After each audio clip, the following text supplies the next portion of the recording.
Hi, everybody. My name is Alyssa Moina Lupembe, and I'm the Senior Director for Early Learning Program Accreditation at NAC. And I am so excited to be here today with three colleagues that are joining us from Neighborhood House, which is located in Salt Lake City. And so we've got Jennifer, Rosa, and Lisa here to tell us a little bit more about their program and some of the really exciting things that are happening with them right now. So you all have a really unique program. I was so interested to hear about it when I got the chance to talk to Rosa a few weeks ago.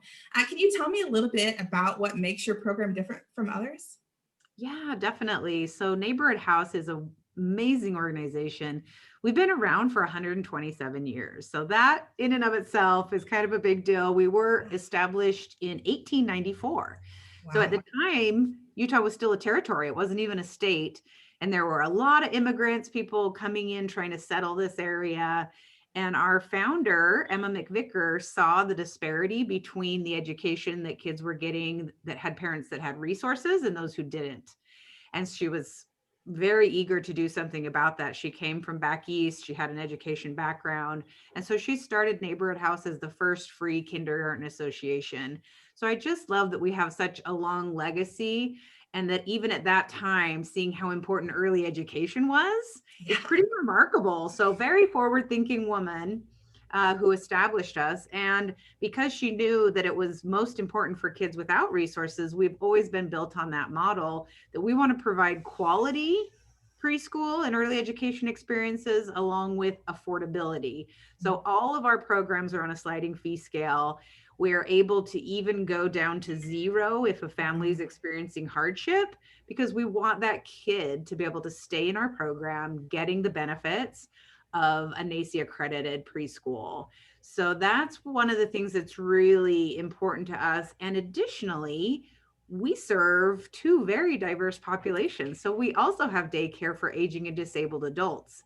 And we have for all these years been doing intergenerational programming. So bringing the young ones together with our older population and getting them to sing and dance and do learning activities together is just a really unique aspect of our program. And then finally, for the unique part that's so vital, and especially right now after COVID, is we're here for the working family. So we're open from 6:30 a.m. till 5:30 p.m. because we know that a person who's in an entry level position trying to make ends meet can't necessarily leave to take their child to preschool, bring them back to a daycare. So we're an education daycare. And I think that model is extremely important, and it's something we do really well. And we support these families' success as they try to work up the economic ladder, but at the same time, helping their kids to break that cycle of intergenerational poverty and be able to do better because they got the early education that they needed. That's great. I mean, so many exciting pieces to that. Thinking about what it was like in the 1800s, what your program must have looked like then. Like, that's really exciting to think about. And then that intergenerational model is just so inspiring, I think, I know it is to me, and I'm sure it is to others as well, and just how rich and meaningful those connections that children and adults are able to make together.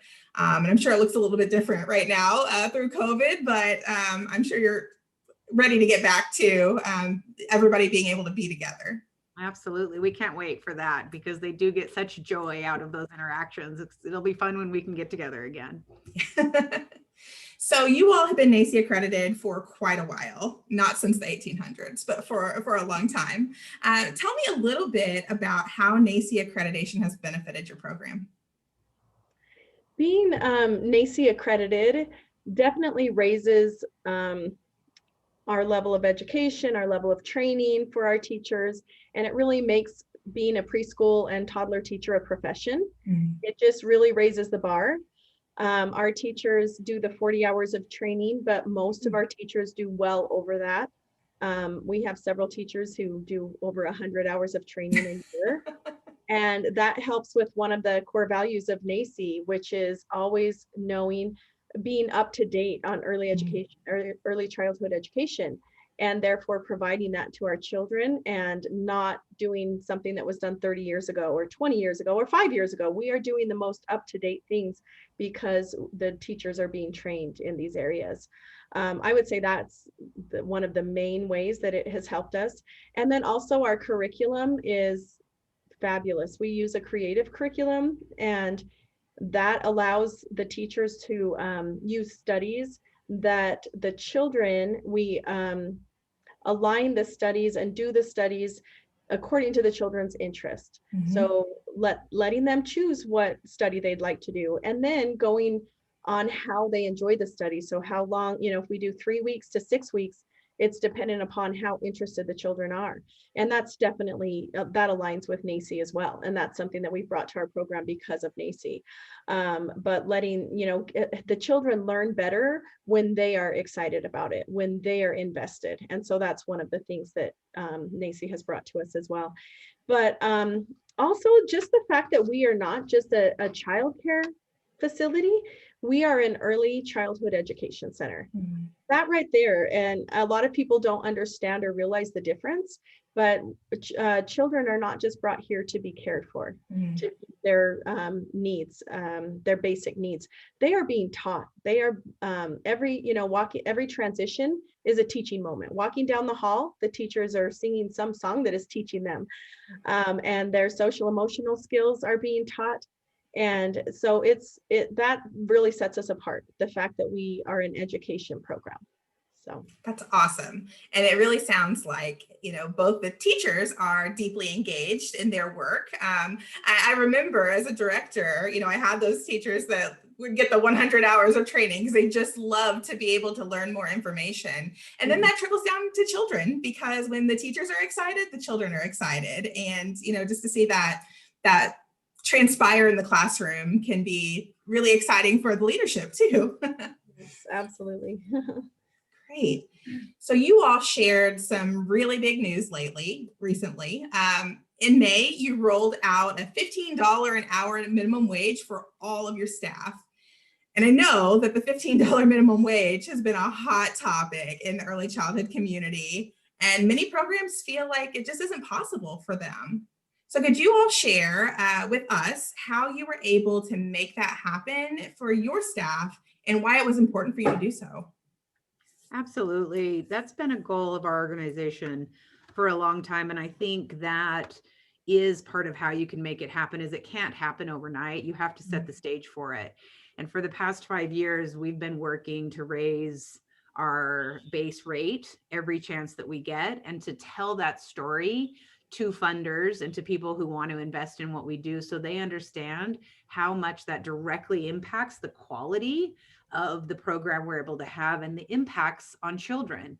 So it does take the time to, you know, start now with the people that support you, with all of your stakeholders, letting them know why those two things align. And I think NACC does a great job of creating talking points for that, because you guys understand more than anyone why this is a professional position, what it takes to do it well, and how it should be treated. And so using those NACC talking points, really talking to your stakeholders, if you have a board of directors, helping them understand the correlation, helping any funders understand that, and then pushing it. It has to become a priority from the top down. So knowing that you're always looking at, you know, here's my budget, what can I do to make sure that it's staff that are prioritized, because we know that will come through in all the programming if we can get it there for our staff, because they're the heart and soul of what we do. They're the ones that interact with those kids every day. They're the ones that are bringing that teaching moment, and they need to know that we value them, that the families value them, and that they are professionals. And in fact, what they're doing is one of the most important jobs that anyone could be doing. So we really worked hard as a team to always value that and to make sure we were chipping away towards getting there. You know, just a few years ago, we were excited to raise it to $10, you know, and then 12. And it's like, okay, we're doing this. And then when you see corporations doing it, and you know that someone could go work at Target for $15 an hour, right, or for us, where they have to have patience, kindness, you know, just this unending depth of caring, they need to be compensated for that and for what they do every day. So we're really proud of that achievement. And I want to thank the people who made it possible, which is all of the teachers, all of the funders, all of the stakeholders of Neighborhood House. So it's awesome. I think you all said a lot throughout the whole conversation about why it's important for teachers to be paid as professionals, because this is a profession. It takes a lot of hard work. It takes a lot of studying and learning, and it takes being able to show up day after day with children and families that sometimes have a lot of needs that, we're there to address. And it's hard work. And our teachers do deserve it. You're right. Absolutely. They're the best. So anything else you all want to share about your work or your program or anything that you want people to know before we log off here? Well, one of the things that being NAC accredited has helped us with is the funding, right? So I think making that connection between having a NAC accreditation, which really shows quality, and being able to demonstrate that in such concrete ways really also helps with funding. And when you're saying, NAC is asking that we hire people with a higher degree and that we pay them more, and this is our accrediting body that is asking for this, I think it really gives a lot of weight to the argument. And so just wanting to thank NAC for being the lead on that and helping to advocate for what all these teachers deserve. Awesome. And I want to thank you all right back for doing the hard work that you do every day. 2022, I'm coming to Utah. I haven't been there before, so I'm putting you all on my list. We would love to have you. Please do us a visit when you come. I will. I'm just coming to see you. I don't know anyone else in Utah. Thank you so much for your time today. Oh, go ahead, Rosa. I just wanted to tell everybody that if you want to know more about Neighborhood House, and if you'd like to get in touch with us, to go to our website, nhutah.org, or follow us on social media. We have an Instagram account, which is NHUtah, and a Facebook account and a Twitter account. So find us in social media and be a part of Neighborhood House. Awesome. So I'm going to go and follow you all on Instagram right when I'm done here. And thank you all so much for your time. Congratulations on all the hard work you've already done. Good luck on all the hard work you're going to continue to do. I can't thank you enough for all the important things that you're doing for children and families. And so thank you all for watching. If you have more questions, reach out. You know how to get a hold of us here at NAC. Now you know how to get a hold at these wonderful people at Neighborhood House, and we'll see you next time. Thank you.